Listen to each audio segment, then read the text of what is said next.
ऐसे बेहाल बेबाइन सो पग कंटक जाल लगे पुनि जोए। हाय महा दुख पायो सखा तुम आए इते न किते दिन खोए। देख सुदामा की दीन दशा करुणा करके करुणा निधि रोए। पाने परात को हाथ छो नहीं नैनन के जल सो पग धोए। प्रीतो विमुंचयन बिंदु नेत्राभ्याम पुष्करे क्षण। प्रभु के नेत्र जल ने सुदामा जी के चरण धो दिए। तब तक रुक्मिणी जल लेके आ गई और यह दृश्य देख करके खड़ी रह गई।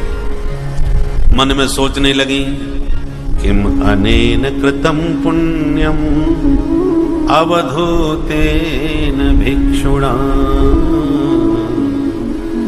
श्रियाहीनेन लोकेस्मिन् गर्हितेनाधमेन च। अनेन अवधूतेन किम पुण्यम कृतम। इस परम अवधूत ने क्या पुण्य किया होगा जो इतना बड़ा सौभाग्य हमारी सरकार ने इसको दिया है।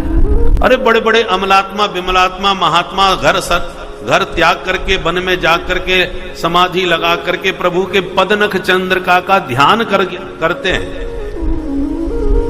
और वे मेरे प्रभु इसके चरणों को अपने नेत्र जल से धो रहे हैं।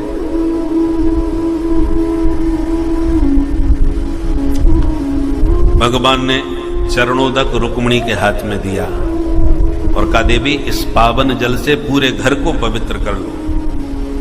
और सबसे पहले भगवान ने उस चरणोदक को अपने सिर पर सिंचन किया। अग्रहीत सिर साराजन भगवान लोक पावन। सुखदेव जी यहां परीक्षित को राजन संबोधन करके संकेत दे रहे हैं। परीक्षित देखो, जिन प्रभु का स्मरण करने से बड़े बड़े पापी शुद्ध हो जाते हैं, वे प्रभु अपने सिर पर सुदामा जी का चरणोदक छिड़कते हुए कहते हैं रुक्मिणी आज मैं पवित्र हो गया।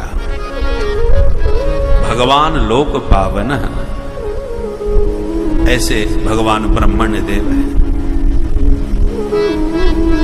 रुक्मिणी चरणोदक बड़ी श्रद्धा से लेकर के भवन के भीतर गईं और भगवान ने देखा कि सुदामा जी बेचारे इस दिव्य ऐश्वर्य और भव्य सभा को देखकर कुछ घबराए से लग रहे हैं।